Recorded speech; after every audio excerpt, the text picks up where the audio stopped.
I'm turning 40 this year, and I thought it would be cool to look back and see what started my love of video games, all the way up until today. I'm selecting 10 games from 1985 to 1994, but here's the catch. These are only games I've actually played. I'm not even pretending I touched Earthbound as a kid just because it's a classic. If it's on the list, it means I played it or it's left a lasting impression. It's like a journey of self-discovery, and I'm excited to share it with you. The rules are simple. The game has to have been released between 1985 and 1994, and I've had to have played it at some point in my life. It doesn't matter if I played it last year, 30 years ago. If it was released in those years, I'm counting it. Now, I use backlog.com to organize my games and verify my release dates. And I noticed that they were showing Japanese release dates whenever I was doing my research. And since I grew up in North America and couldn't have played these games until they were released here, I'm using the North American release dates for this list. So if you see a game in a different year than you expected, that's why. Now, I'm not selecting games based on other lists or clout. This is straight from my history and my opinion of why these games stuck with me. Also, this isn't a ranking of best games I've ever played, just ones I remember loving when I picked them up or when I played them as a kid. I'm sure many of you have similar memories of these games, and that's what makes them so special. Let's begin with 1985. So this is the game that started it all. I was born in 1985, so I was barely holding a controller that year. However, I recall watching my mom play and eventually picking up myself over the years that followed. I can still picture sitting cross-legged in front of the TV, controller in hand, trying to make it past that first Goomba. The music grabbed me at first. Those 7 notes when that game boots up, but it was that coin sound, that jump sound, the little jingle whenever you grab a power-up, all of it just clicked for me. This introduced me to gaming. It taught me how to play, what to look for, the sounds, the sights, the quirky characters, the patience gaming requires, learning through trial and error, watching patterns, and trying again after failing. Mario was and is the classic platformer. Every jump, every power-up, every secret, it sets the blueprint. So this one might come as a surprise after mentioning Mario, but like I said, this is more of a list of sorts of games that I played more than the top games of all time. Rampage was different from Mario and everything else that I played. And it was my first real arcade game. My parents used to take me out grocery shopping every weekend, and there was an arcade just a few doors down. Now, this was a different time. They knew the people that ran the arcade, and those folks would keep an eye on me. So my parents would give me a couple dollars, and I'd head over there while they shopped, and Rampage was just sitting there waiting for me. What really caught my attention was how different it really felt from everything else.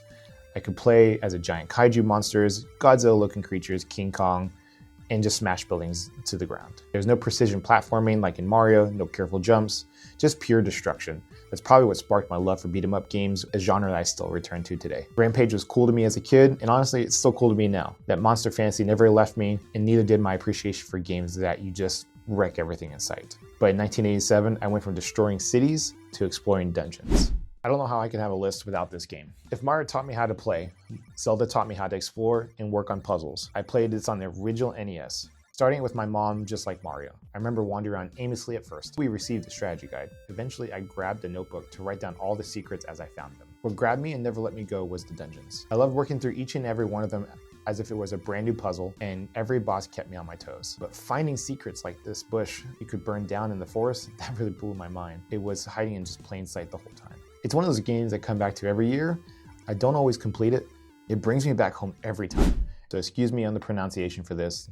I've heard it both ways. I'm just gonna say it the way I said it whenever I was growing up. So after exploring dungeons in Zelda, Ninja Gaiden threw me into something completely different. Fast, brutal, and unforgiving. This is one of my favorite games as a kid, but it's also one of the ones that frustrated me the most. I'd get through the first few levels, then die over and over. I had guides, I tried every single week, and the game never got easier. Honestly, I couldn't even beat it as a kid. I finally beat it later in life, but back then I just kept coming back to try again. The feeling of finally beating it was like a weight off my shoulders, but I kept coming back because I loved everything about it. Playing as a ninja, the combat, the platforming, the maneuverability, it all clicked with me. I was obsessed with ninjas as a kid, just like any other kid. I watched 3 Ninjas, Beverly Hills Ninja, Surf Ninjas, and of course, the biggest ninja obsession of them all, Teenage Mutant Ninja Turtles. Ninja Gaiden fit right into all that. Ninja Gaiden left a significant mark on me. I love the story. The series kept going for years. It's not one of the most popular games in the world, but still around today. The feeling of finally conquering something that beat me as a kid, that never left. I mentioned my biggest ninja obsession, Teenage Mutant Ninja Turtles, or TMNT for short. In 1989, I got to live it. I remember playing the games with my friends, arguing over who gets to play which turtle, the excitement we felt when we finally got to defeat Shredder. It was more than just a game, it was a shared experience that bonded us as friends. There are two TMNT games in 1989, one for the NES and one for the arcades. I played both constantly. The arcade version was one of my go-to games whenever I had quarters and at home. The NES version was on repeat. Even though it was a short game, I kept coming back for runs, trying to beat it better than before. Sometimes I'd lose even after playing it 100 times, and sometimes I'd nail it. It was a perfect pick up and play game. But it wasn't just the games. I had a Teenage Mutant Ninja Turtle poster on my wall, TMNT sheets on the bed, toys everywhere.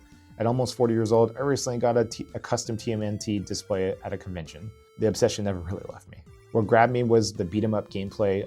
It fueled my love for games like Double Dragon and Final Fight, but TMNT resonated with me more because of the nostalgia. I could play my favorite turtle, Raphael. Leonardo was my secondary choice, and depending on how I felt, they'd swap places. It was the perfect game just to pick up, knock out a run, and feel like I was actually part of the Turtles. This game fueled everything. The sheets, the toys, the posters, it was everywhere in my life as a kid, and honestly, it still is. That custom TMNT display I got at a convention proves the obsession never really went away. So after the Ninja Turtles, they were all action and real-time reactions. Final Fantasy slowed down everything and made me think. I was around 7 or 8 when I first played it. A couple of years after it came out in North America, I got my copy at Christmas at my dad's Kung Fu school. One of the other students knew I loved Zelda and wanted me to try a game she liked, so she gave me her copy of Final Fantasy.